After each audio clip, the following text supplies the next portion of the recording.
is here comes Negatron. John, I want to challenge a colleague's idea about a project because the data shows that we are likely making a wrong decision. But I don't want to sound like I'm the Negatron, or in the 1980s, they called this as the negative Nancy, right? What's the best way to challenge someone during a meeting? Can I get the letter C as in challenge if you can relate to this? I have to highlight also, this is very Asian. The Asian culture is about harmonizing. And so we have a tendency that in wanting to achieve the bigger purpose of not ruffling other people's feathers, we hold back even if it comes at the cost of people making a mistake. And I'm not a big fan of that. I'm not a big fan of that because there are moments wherein you have to make those painful decisions of saying it out because it's not only for the benefit of one person, it's for the benefit of more people, right? So here's a framework that I use. I'd like to recommend this. I use a formula, right? I use a 2-point formula. There's part 1 of the statement and part 2 of the statement. So an example, and before I do that, let's ask first a poll. Have you ever regretted a situation of holding back when you needed to speak up or raise something? Could you please type? Letter A, yes, it still haunts me. Oof, when I look back, yes, I think I can count at least 5 moments when I wished I said something back or I questioned the person's words. But you charge it to experience. That's growth mindset, right? So I see a lot of people saying letter A. Some people are saying letter B, but I see more letter A, right? So here's what I would recommend. You say, I see your point. What do you think of, right? Here's one more. That's a launching point. Alternatively, can we also consider? Can I get an exclamation mark if you see the pattern here?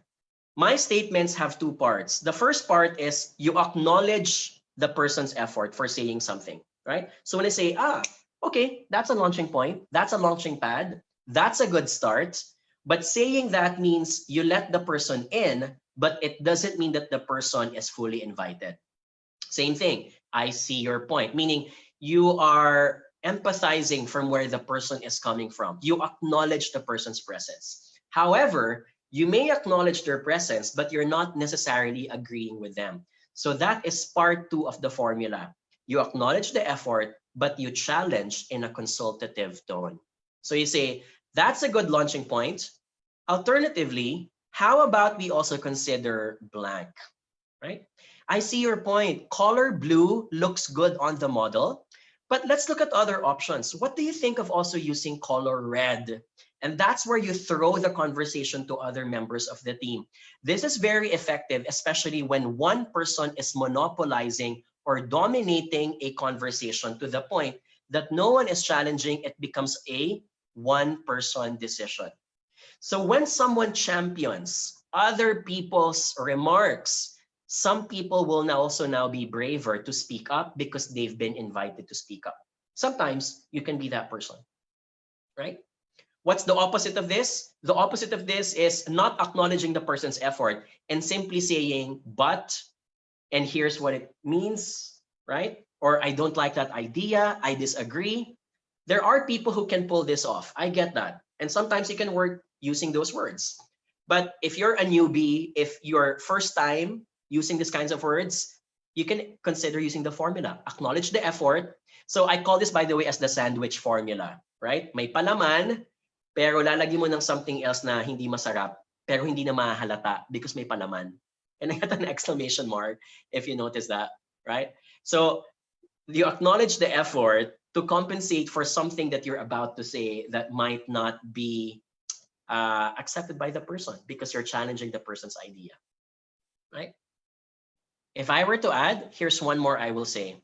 If I am challenging the person's idea, I will not say in my choice of words that it was my idea alone. I will say, I see your point. However, how about considering what the data says? So can I get an exclamation mark again if you see the difference now, right? So when you say that the data says this, you're not being subjective or emotional. You're being objective because you're using a point of reference. That can be true. right? Another way is, I see your point. I also want to ask what other people think. How about you, Martha? How about you, Regine? Could you also share your thoughts? So here, you prop up a challenger in the conversation and you validate if it's what really other people want, right? Here's one more. I didn't place it in the slides, but I just realized this. When I'm challenging someone's idea, before I challenge them, I first validate if I got their idea right. Because sometimes I can be misunderstood or I'm misunderstanding the person. So I will say, okay, John, I see your point. Correct me if I'm right. I'm making a joke now. Can I get the letter R if you get if you got my joke there? Some people still say this in 2000. Correct me if I'm right. So this is the time when you say, when you can really use that crutch phrase. Correct me if I'm wrong, right? Correct me if I'm wrong. When you said X, did you mean Y? Can I get an exclamation mark if you can appreciate that? So I'm rephrasing it based on the statement so that I know that we're on the same page. And then he says yes, then that's when I challenge because I validated that he is really thinking of the same thing that I'm thinking.